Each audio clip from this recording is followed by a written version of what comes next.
Welcome to a very special edition of the Tilehurst podcast.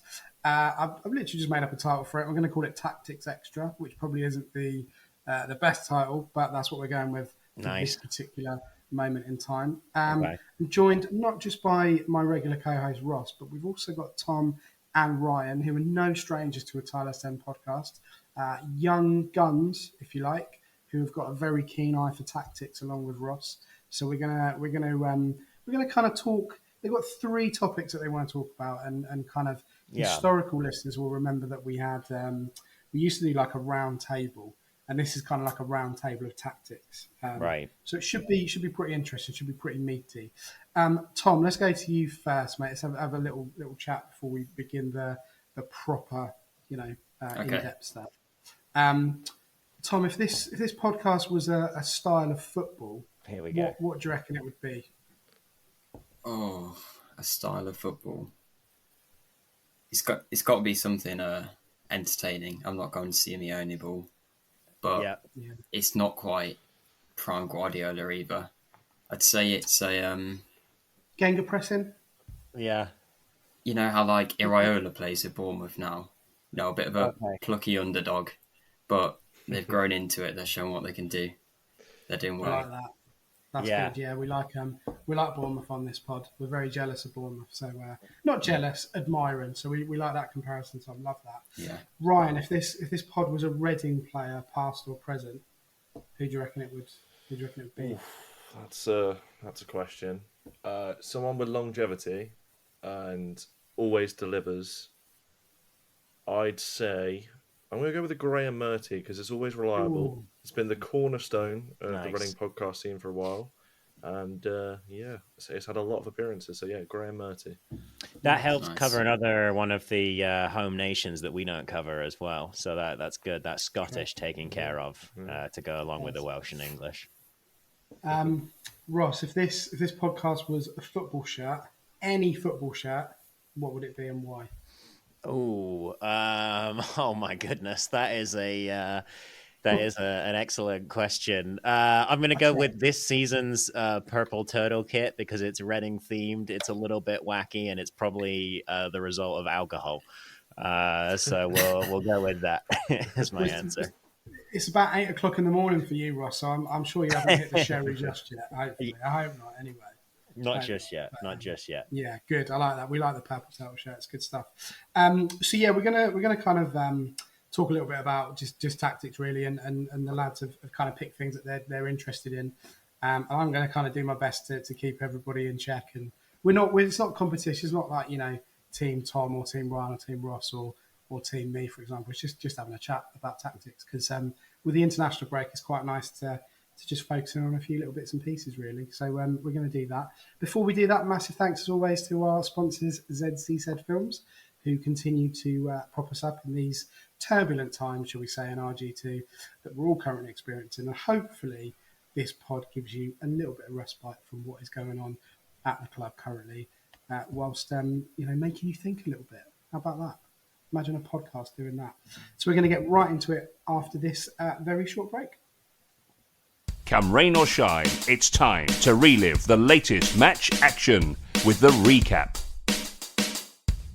This podcast is sponsored by ZCZ Films, Reading's oldest ultras. Right, Ryan. I got sent possibly the worst agenda I've ever seen for anything from Ross in a shoddy All right. shoddy WhatsApp. Okay. And he's just put your name, which of course is Ryan. Yeah. And he's just put the word pressing.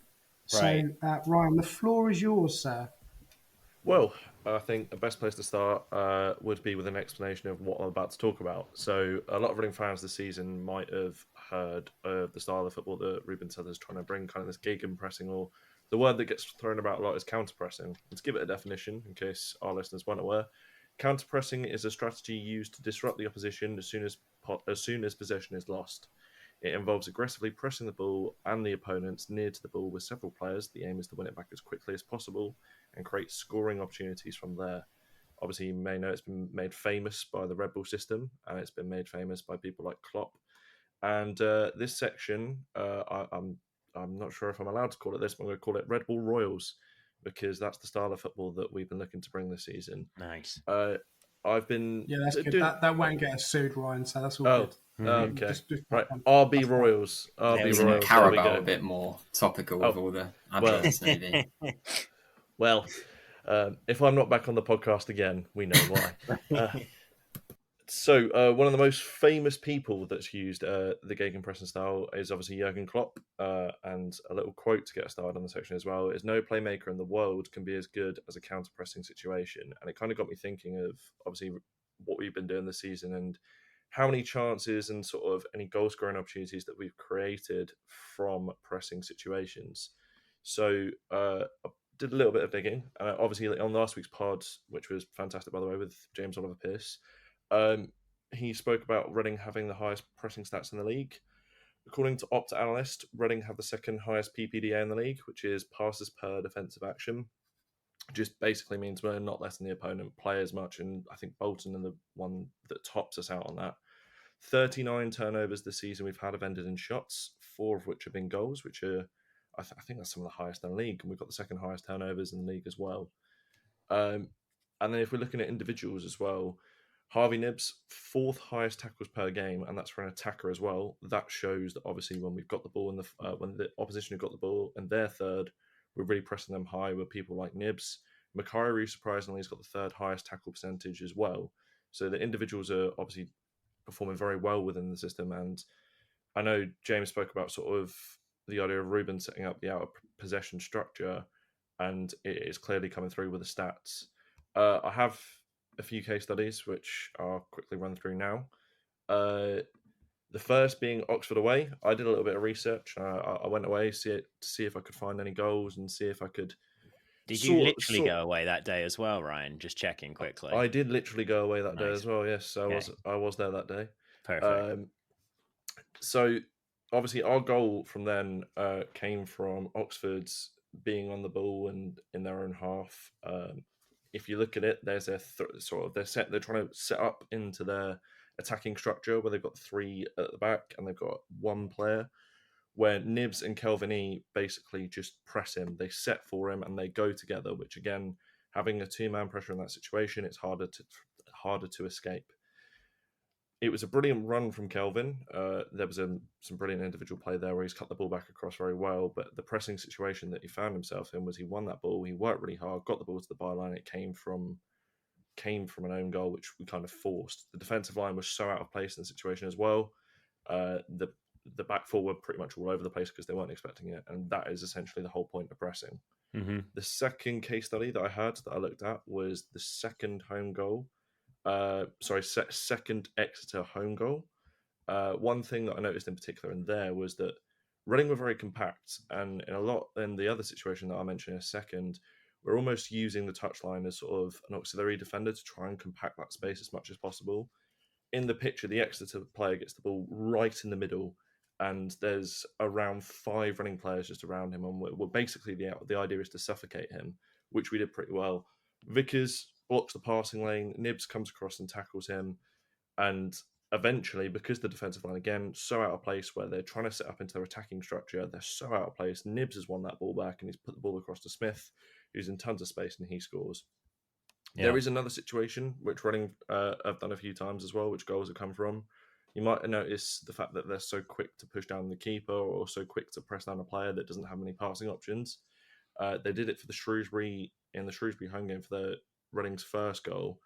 It's Kelvin E, has sprinted down and closed the goalie down to force the long kick upfield so Reading can get that ball back quicker, essentially forcing them into the mistake.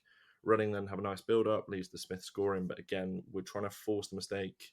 We're trying to force them into situations where they can either have to punt long, or they're going to lose the ball to Nibbs, or they're going to lose the ball to Makairu, or whoever it is. Another situation, which was, again, a goal-scoring opportunity from a pressing situation, was Bristol Rovers at home. Sam Smith's goal for that. Again, if you look back at that goal, that Reading are very much targeting that. They're boxing them into sort of the touchline down on the left-hand side. They're almost man for man. Savage has got sort of one player that he's trying to pick up, and then there's another one next to him, but Nibbs is going to come from nowhere. Nibbs wins that ball back and then sets Smith immediately, who scores. So again, it's another situation where Reading are looking to set traps and blindside defenders by pressing in numbers, and then when they're trying to build that attacking structure, we're hitting them on the transition and we're scoring, and it's something that's worked really well this season. And to be honest, it's been really enjoyable to watch at points. And it might not be as heavy metal as what Klopp would be, but you can see how Sellers has learnt that from the Red Bull model, and how he's learnt that from Ralf Rangnick and Hassan Hutel. And it's come across really well, and I think Reading have translated that really well this season. So that was my one tactical point. You made some good points there. Notably, the fact you've got all of the German managers' names correct, which is what I couldn't do last week. No, that was me who got that wrong last week. But that was you, was it? I thought I didn't even attempt. Oh yeah, because I didn't attempt. I'll throw me under that bus. Anyway, carry on. Yeah, exactly. Yeah, well, it's more like a truck, isn't it? Really? Right. Yeah.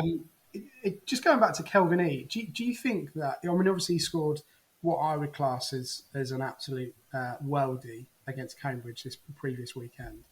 Do you think up until that point, because fans tend to be, if it's not right in front of you and it's not happening there and then they sometimes don't look a little bit deeper than maybe they should. Do you think he's been a little bit harshly judged for the work that he does on the ball, or rather doesn't do on the ball, versus the stuff that he does off the ball, if that makes sense?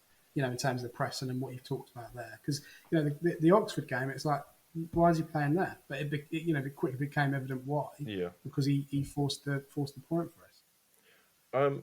I'd say with Kelvin, yes, to a point. Some of the stuff he does off the ball is great, but he's, again, flatters to deceive a little bit on the ball. I know he scored a brilliant goal against Cambridge. I think fans do kind of struggle with the point of, as you said, if it's not right in front of him, the fact he's scoring goals, getting assists, if he's not doing that, it's hard to see what he's contributing. But Kelvin out wide on the left, he is a workhorse. He has a bit like the Oxford goal came from a pressing situation again, but I think sometimes, even off the ball, I haven't exactly looked into the individual statistics with him, but sometimes it doesn't always translate well to his press. I don't know if this is making sense, but what I'm trying to say is that I don't think he's fully there out wide.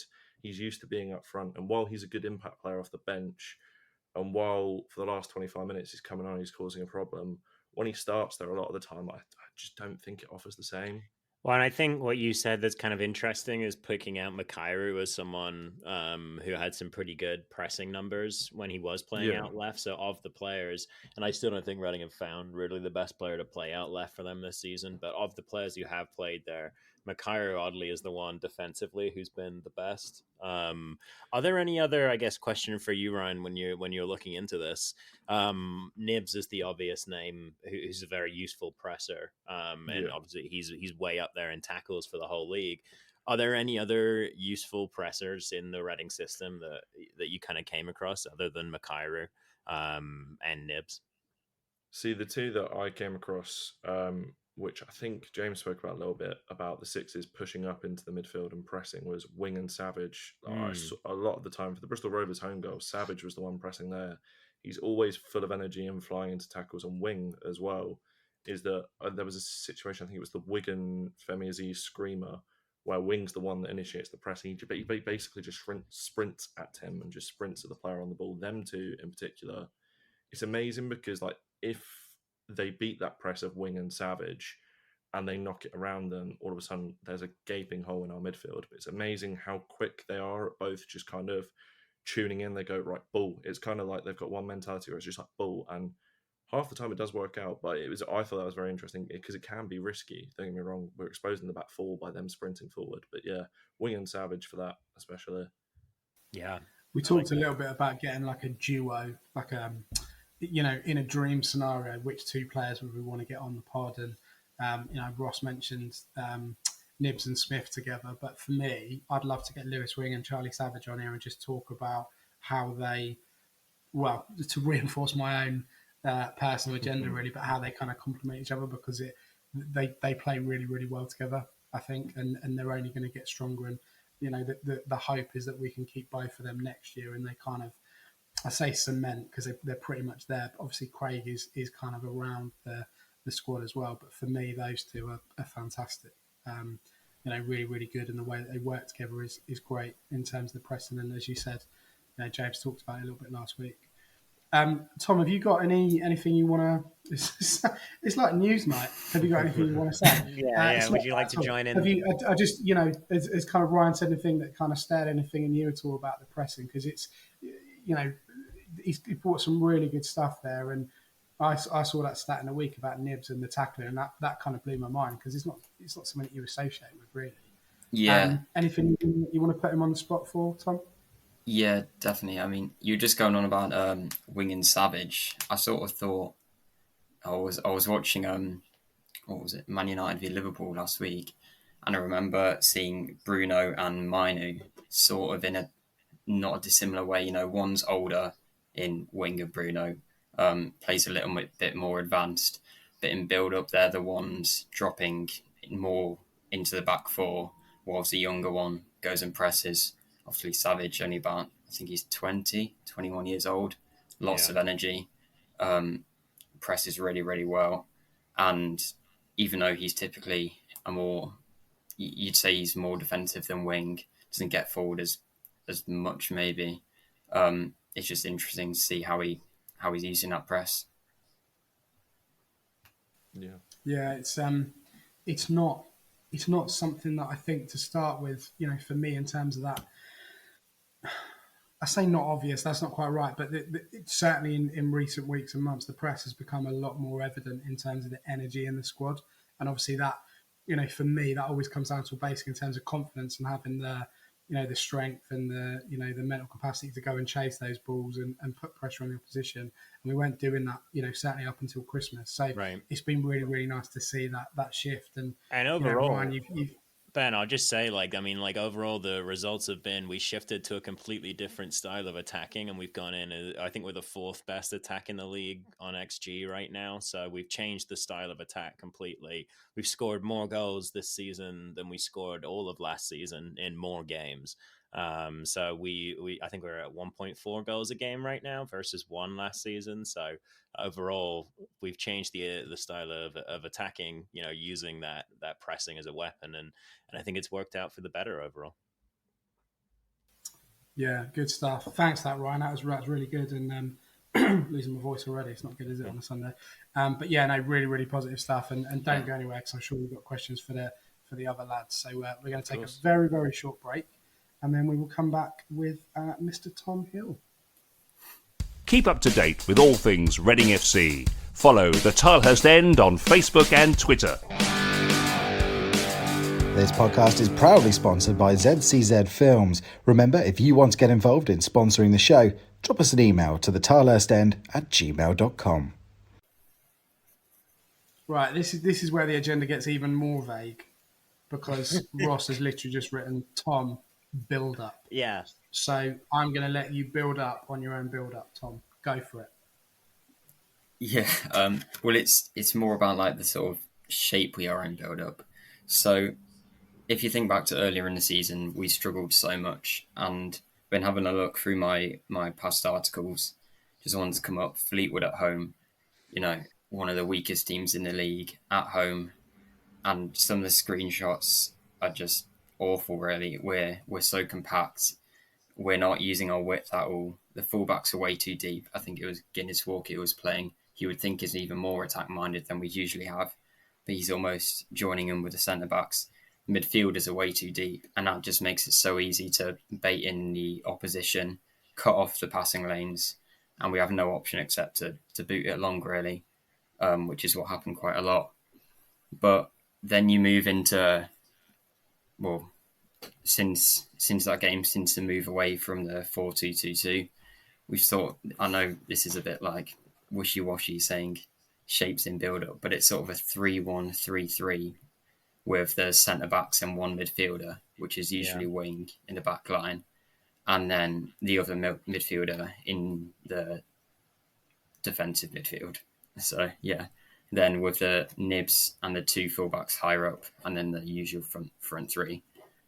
As I said earlier, we weren't wide enough. Now the fullbacks are really wide. It's Mola and Dorset at the moment.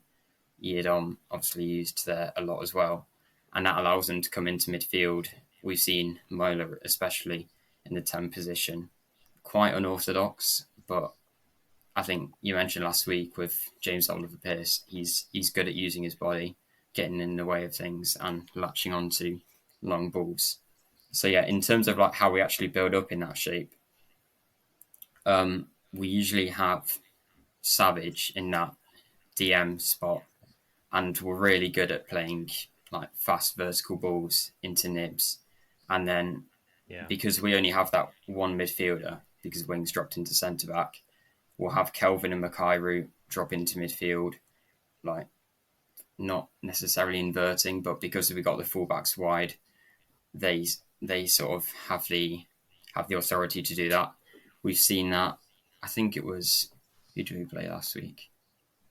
Oh, I can't remember. But anyway, I remember mentioning in my piece, Ehib Ashman was really good at coming into midfield, leading a player away, and then we got a straight pass into nibs, creating a scoring opportunity. So yeah, but then also when the ball's sort of in the middle with Savage, but then we've got when Wings got it in that half space at right centre back, he's really good at long balls. We've seen it a lot of times. Example, Oxford at home, he plays the long ball over to Smith, he latches onto it, possibly offside, who cares, he scores.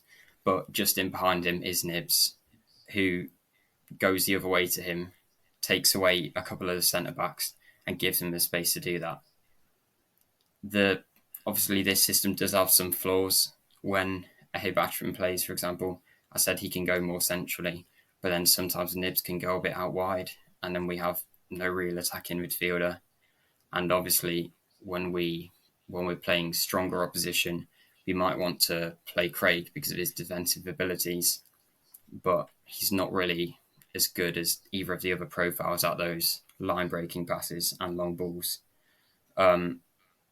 But I think one thing that we've improved upon, not just since the move to 4-3-1, but in the past few weeks, was, like James Oliver-Pearce mentioned, Wing moving into that central midfield position just to prevent against counter-attacks, really. So, yeah. Occasionally we got sort of a bit of a different profile when Dorset plays because he's more of a centre-back than a winger, if that makes sense. Because then we've got Savage in DM and then a midfield of Elliott, Wing, Nibs and Mola on that right, with Smith and Aziz further forward.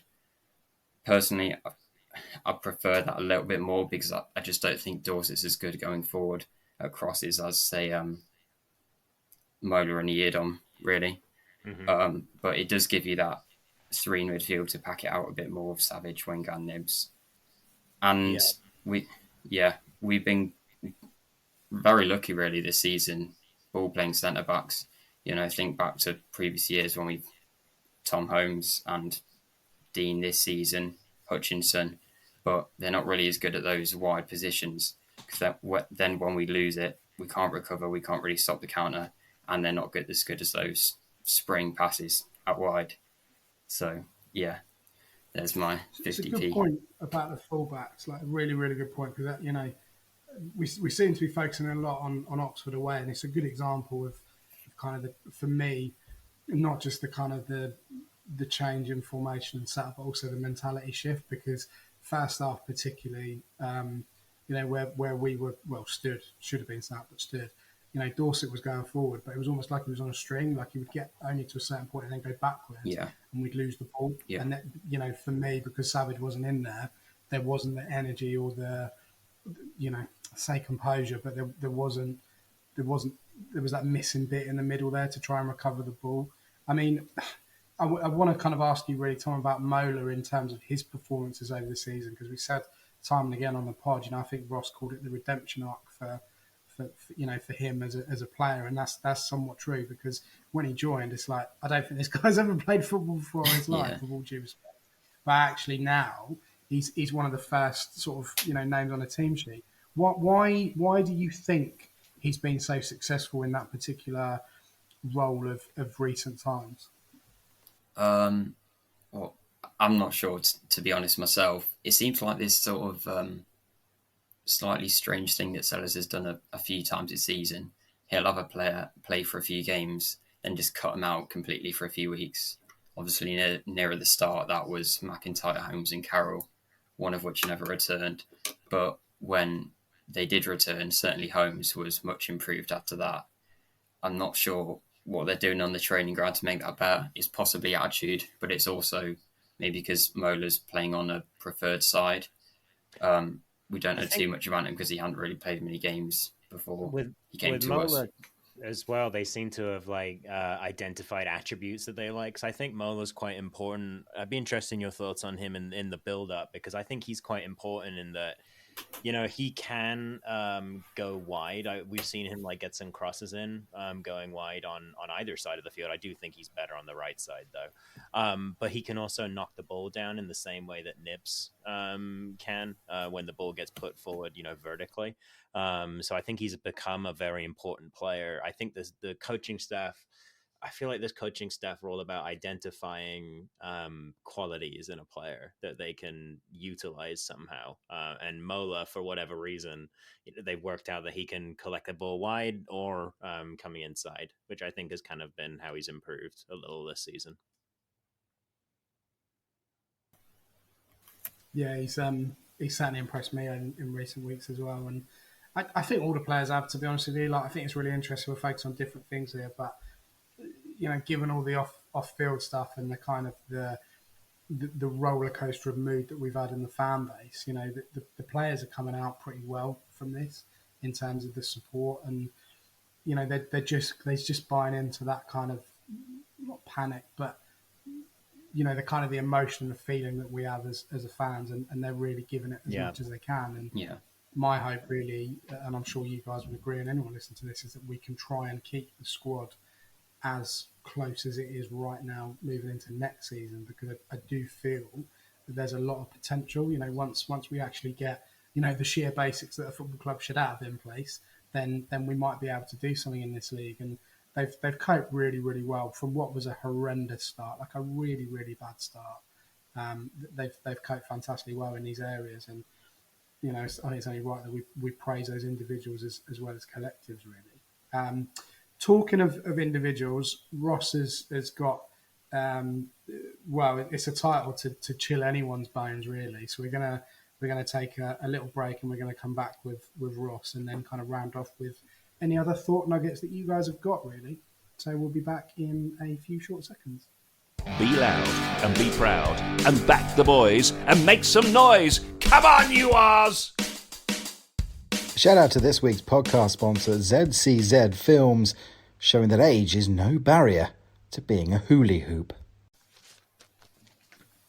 Right, Tom, thank you so much for that. That was really, really good and really interesting to hear that about the build-up. And, it's really interesting when we focus on these areas and look at the collective rather than individuals. Ross is going to blow that out of the water.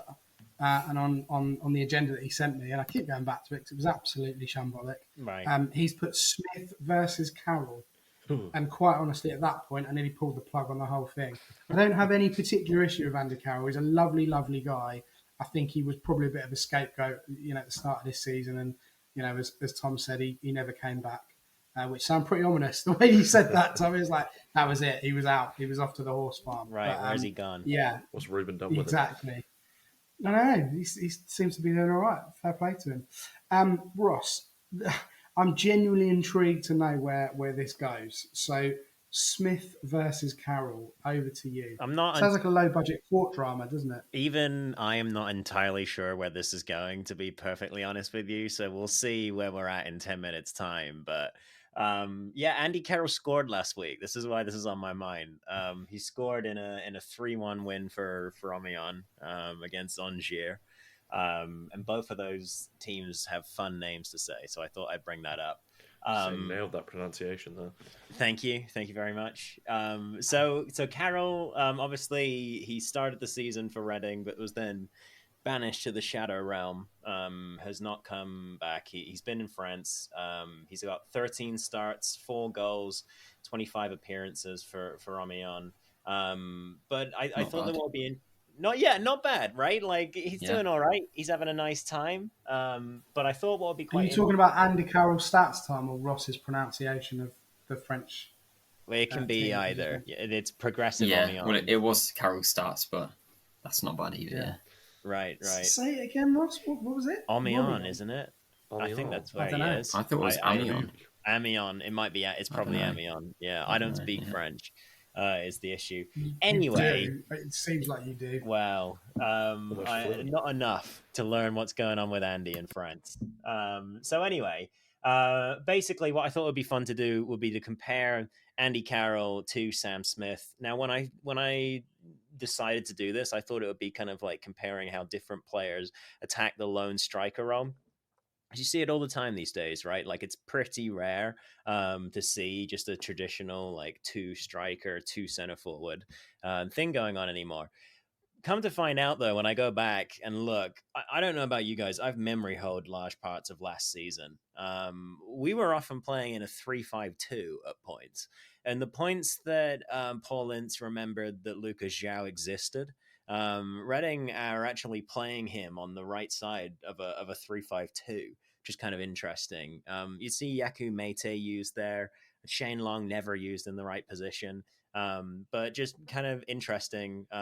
So I thought this would be a more direct comparison for lone strikers. It's a little bit off. Andy Carroll was playing on the left side of a front two fairly frequently, but he did do a little bit of that lone striker. Can I just jump in there? Those Yeah. three names that you've mentioned, I can't get my head around the fact that was last season. They were on the team at the same time. When I was doing this research, the amount of players, I think the only player who was consistently in the lineup last season was Yeardom, and the rest of it has just completely changed.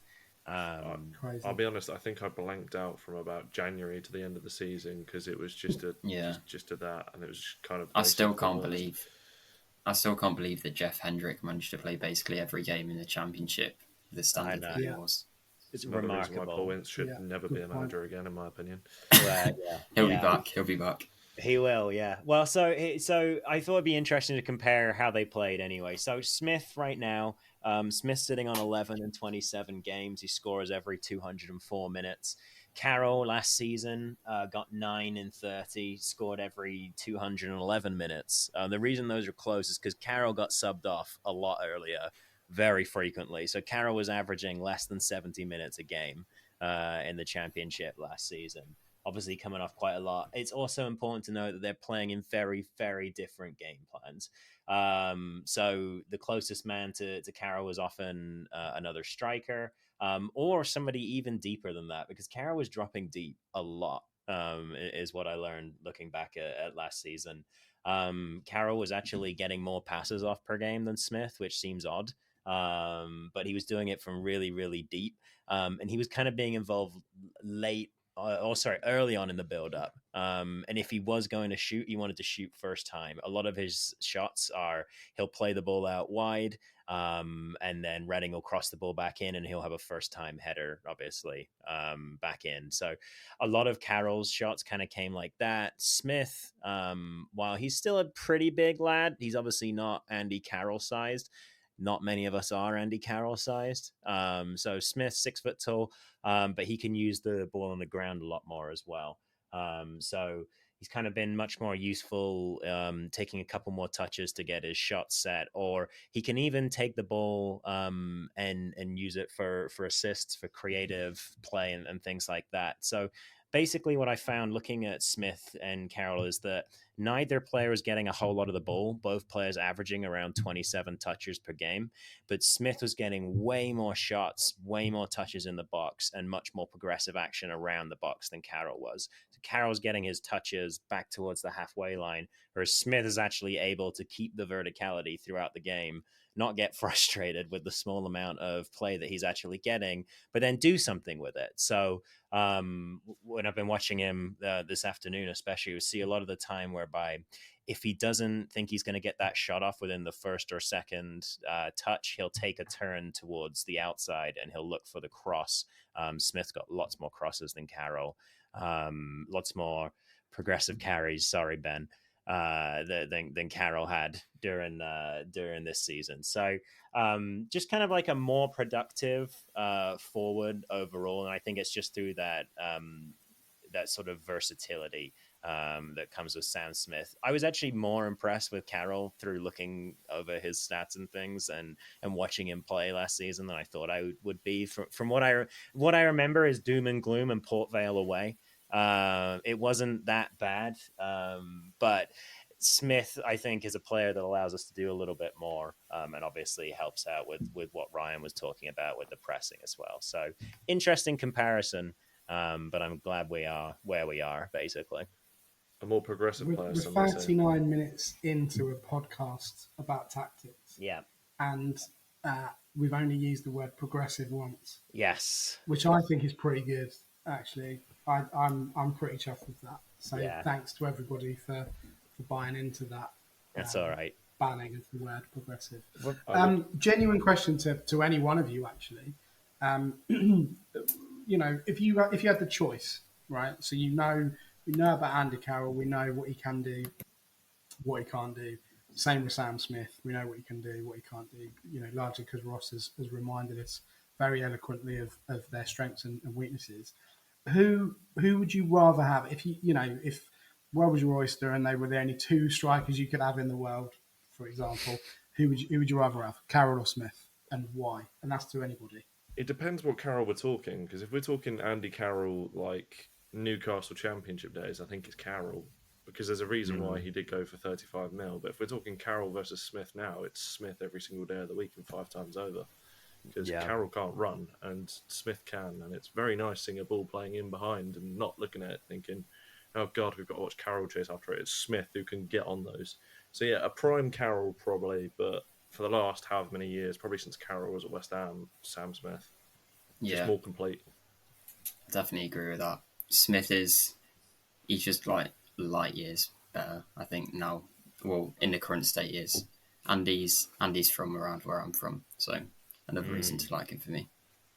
Do you know what's funny? I always think of Andy Carroll as the most left-footed player ever. And obviously he did have a real swinging hammer of a left foot.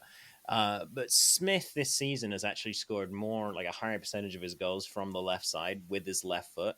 Andy Carroll, because of his large bonds, his famous bonds, if you will, just gets like quite a few headed goals. So Reading obviously had more crosses per game, more headed goals as part of their goal makeup last season under Paul Ince, if you can believe it. And Carroll was a big part of that. So it's kind of interesting. I often tend to think, I mean, maybe that's silly. Like, obviously he's a good aerial presence, but I often think of him as very left-footed. And yet Smith is the player who scores more with his left foot. Can I ask? So you're honest. Sorry, you go. Right, Ross, that when you think of left-footed players, you think of Andy Carroll over Roberto Carlos. Wouldn't be my first choice. Well, I mean, I think of Leo Messi first, but I'm saying when I think of Andy Carroll, yes, I think of the flying ponytail, but I think of him swinging his boot through, his big left-footed boot through the ball. Fulham at home with the 2 disallowed goals, probably. Yeah, exactly. Yeah. See, yeah.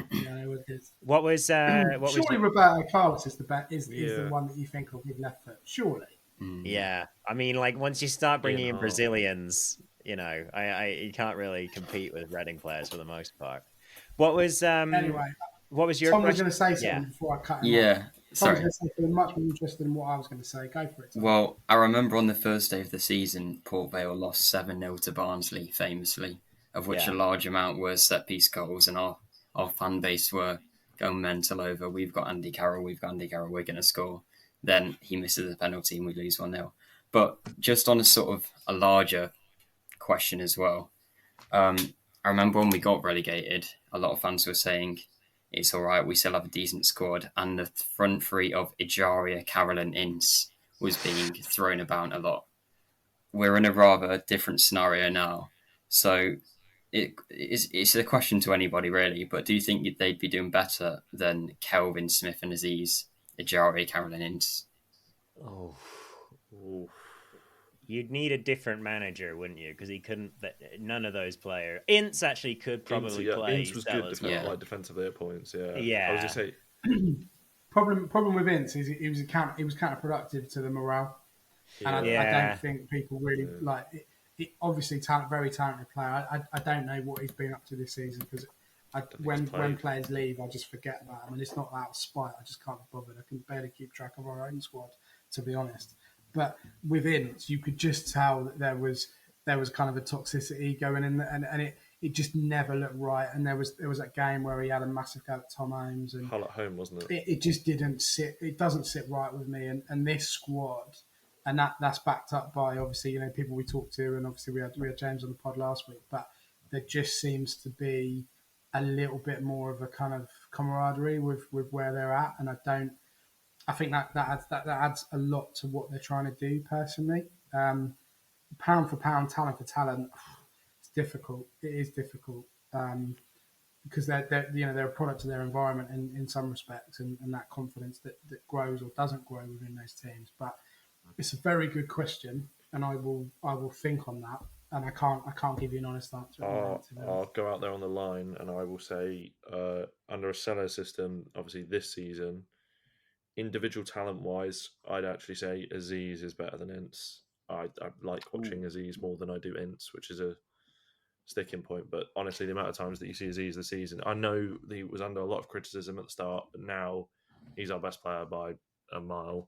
That's really interesting, because I can totally see like them switching leagues in the off season, I can see that as well. Yeah, not because it like Aziz is so much better than I think Ince has performed at a higher level at certain points of his career so far, but just in terms of where they are in their career, I could see they're going to switch leagues. I could see Tom Ince being. Did you just call it the off season? Yeah. Because if you did, you got to go and put £1 in the box now. All right, sorry, £1 in the dollar box. My bad. yeah, exactly that. Yeah, I think that'll be interesting. I can just see Tom Ince helming the next promotion push for Derby out of League One. Yeah, there is that. Ajaria, obviously, on his day is better than Kelvini in a pressing system. Obviously, he's not. I still think he's a better player than Kelvin, and even in a pressing system, I'd rather have Ajaria there because he will just create some magic out of something. Well, when he did, and Carroll Smith again. If we're talking current, Smith's better than Carroll. If we're talking all time, Carroll's better than Smith.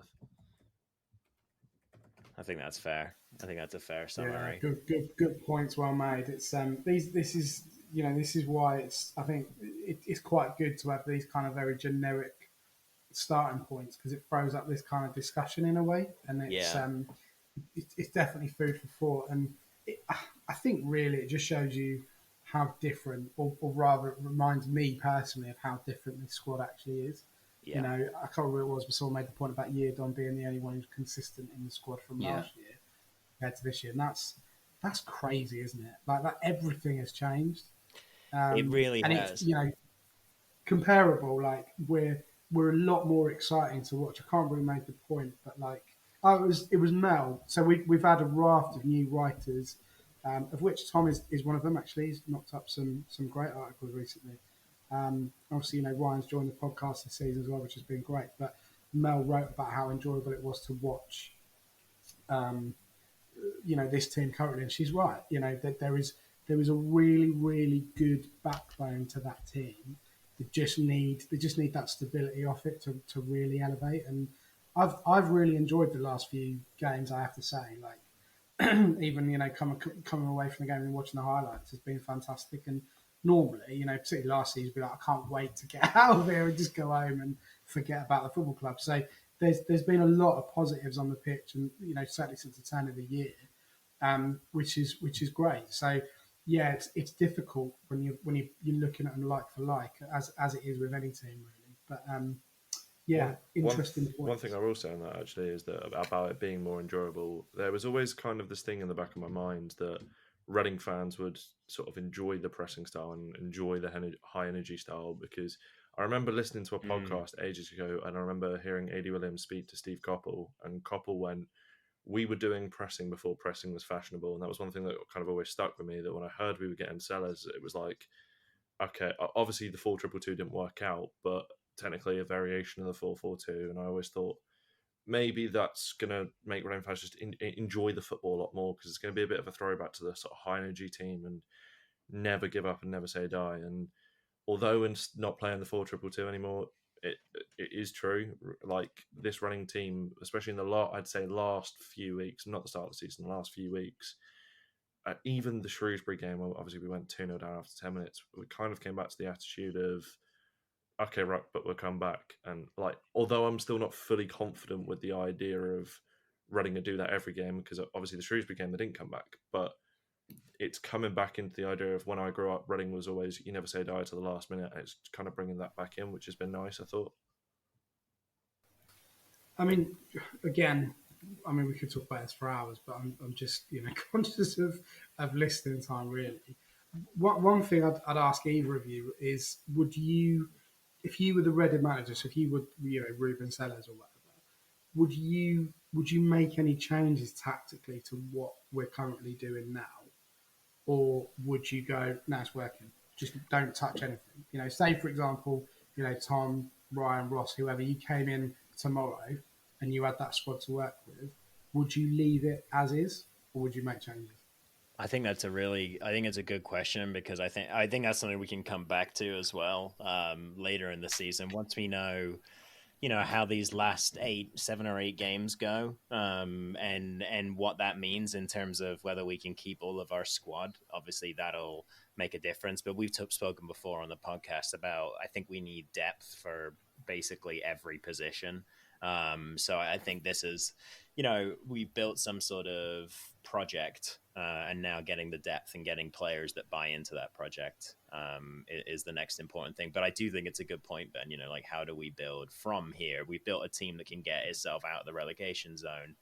How do we build a team that can get itself into the playoffs next? Is the question. The one thing I would say on that is, maybe it's the sort of football purist in me coming out, but I'd swap Aziz and Kelvin, simply because Aziz is left-footed, Kelvin's right-footed. I just think that the quality of crosses that we'll get from that will be much, much better.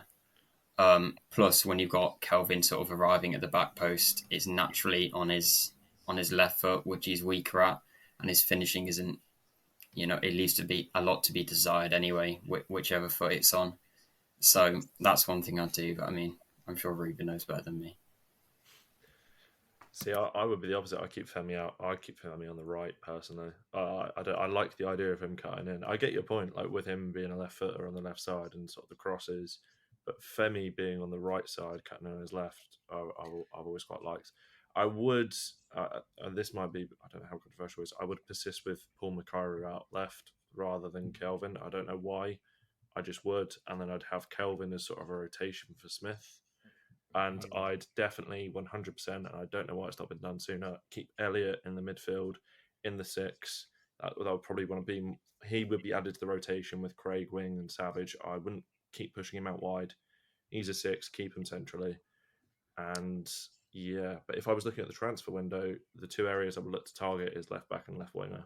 I think. Do you know what I feel like used to get done all the time and never does anymore? Is switching your right and left winger over and over again during a game to try and mess with the defense, and you don't see that super often anymore. And I wonder if it's because there's too much defensively going on for them to cover. But yeah, sorry, Ryan, go ahead. I was going to say, I've actually seen that. I've seen Reading do that in the last few weeks. I want to say it was the Wickham game. Okay. That Elliott went out to or it might be Kelvin went out to the right and Femi came across the left, or it might have even been Cambridge. And I remember watching it going, oh, they've switched sides. And that was like the first time that I've seen it in a while. Mm-hmm. And I can't remember obviously what happened from there, but I remember seeing that, it might have even been Derby where they switched over. And I was like, oh, I haven't seen that in a while. Yeah. It's just an odd little tactic that seems to have faded a little. Yeah. I'd say it happens more naturally with us. Like, I've seen it happen as well. I think it happened a bit against Derby with Elliott, but because Aziz has that tendency to cut inside onto his left, carry on the run. Makari's done it a bit as well from the left when he was playing earlier in the season. I'm quite happy that they landed at 4-2-3-1. Like, I think it's a really basic formation, but it worked. But like, part of why it is I like it is because of what you're saying. Like, people can drift across it and they can move across it in different ways. And so many players now are pretty 2-footed. I think that technical skill in footballers across the spectrum has gone up so much in the last like 10, 20 years or so. And players can just play across the front anywhere. So yeah, I think it's just a formation that allows that flexibility nicely. Yeah. Can I I have ask to you? say, up until recently, I was very, very, very vocal and adamant about having always two up front. Very, very traditional. But seeing, I'm not saying it's perfect by any stretch, because we wouldn't be in League One if it was perfect. To be honest, and we wouldn't be, even with the points deductions where we are in the league. But having that one up top in the way that we play with that has really opened my mind and eyes and kind of excitement to how we could do that, really. So yeah, it's been really good. Final question before I let you all go, and I could ask Ross, but I know what his answer is going to be, so I'm going to start with you, Tom. Who is your favourite current Reading player and why? That's a tough one. I think the only thing I'd say about this season is we haven't got, in my opinion, any players that are a bit rubbish, but you just sort of like them for no reason. Maybe it's their off-field demeanour or antics on the field. I'd say we haven't really got anyone like that, which it disappoints me slightly. So just on-field stuff, really. I've got to say Smith. I think he's transformed the side from when, we struggled having Vickers, Kelvin, Ballard up front at the start of the season. They're all young, they're all developing, but they're just not as physical. They won't win you a header, really. But they can run in behind, but that's what Smith can do. I think he's a bit of an all-rounder and just does everything you want someone in League One to do. Yeah, fair. And he's also the most handsome man in Berkshire. So there is that. Absolutely. There is that. Yeah. Ryan, what about you, mate? I've just been thinking, and it was between two, but I'm going to settle on the one thing that I was really missing last season. Lewis Wing, just a midfielder that's just so good at passing. He can score a screamer. He can run. He can press, and there's nothing that man can't do. And I'll put it out there, and I might be biased. He's the best midfielder in League One. He's just so good, isn't he? I just you just love watching him play, and he was one of those players that when he played for Middlesbrough, I had a weird soft spot for, because I remember he scored a screamer on the opening day of the season once, and now I'm watching him and seeing him do this well is Lewis Wing.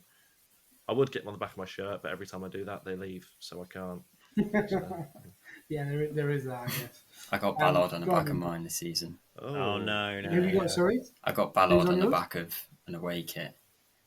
Brutal. Yeah. I think I like the day before he got injured as well. It was awful. Oh, don't tell him that. He'll be after you, Tom. He'll be after you. That horrible injury, that as well. That was really, really nasty. That really, not for really a season ending. Yeah. Ross, what about you? I'm not going to explain it. I've just drawn a picture of a heart with an arrow between, and it says Tyler Bindon. American in my heart is what it says. That's all. Tyler Bindon. Even though he mugged the nation off. Even though he mugged us off, still Tyler Bindon. And I don't need to explain myself. I've explained myself enough times this season. Maybe I'm saving now my.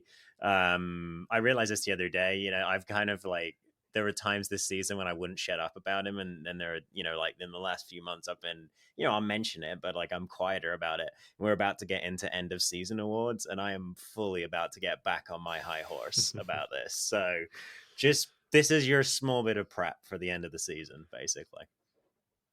Fair enough. I would love to see him on the pod. With Bindon, it's just gobsmacking that he's never really. I say competitive football. That's disrespectful to where he came from, but it's a massive step up to play, in this country in terms of League One and the way that he's adapted to that. And there are times when I look at him and think he's been playing for sort of 5-6 years really, and at a higher level too. So I can see why Ross really likes him, and he's got all the attributes to be a really top defender. It's difficult. I agree with you, Tom. There's no one really that you look at and go, he needs to go. I know obviously people have said Button, but again, he's a really nice guy. And I know that people listening to this going, it doesn't matter if they're nice, but it kind of does in the current condition and in the way that we are. After what we've been used to. There are things that he does well. I think it matters in the lower leagues too, if you're nice. I don't know why it just like when you're like Reading, you're not, you know, Arsenal, and your players aren't global brands. They are Sam Smith from down the road. I just think that it's the players being nice is much more important. Definitely. Anyway, welcome. I hope this has been a good tactics podcast. Players should be nice. That's That's our primary thesis. Yeah, we've just destroyed the arguments, or not the arguments, but the points you've all made by going, well, as long as they're nice people, then that's good. You know? As long as He they might be hold doors rubbish, but he's a open. lovely Get us in you the know. squad next year. Yeah, exactly. Ridiculous. I promise. Listen, nice I hope you've really enjoyed this pod. I have. I was a little bit dubious when Ross said that he wanted to do a tactics pod. So I was like, it's not about you, Ross. It's not about you in terms of actually what you want. It's about what the fan base want. But actually, this is a really good opportunity to, given the international break and where we've been, and it's quite nice to have a little break and take your foot off the gas a little bit, and in terms of talking about specifics. So I hope you've enjoyed it, and it's great to have you on, Tom, and obviously you, Ryan, and not so much you, Ross, but we move with that. Cheers, mate. We'll be back. We've got a couple of guests coming up, which is sort of confirmed but not confirmed yet. So I'm not going to start throwing names around yet. But in terms of a normal pod, doing that in inverted commas, like the episode 300 and what are we on? I think it's going to be 375, and it's been on hold for like 2 weeks now. So it has, yeah. We'll get there. Whatever. We'll be back. We've obviously got Northampton at home on this coming Friday, and then Bolton away on Easter Monday.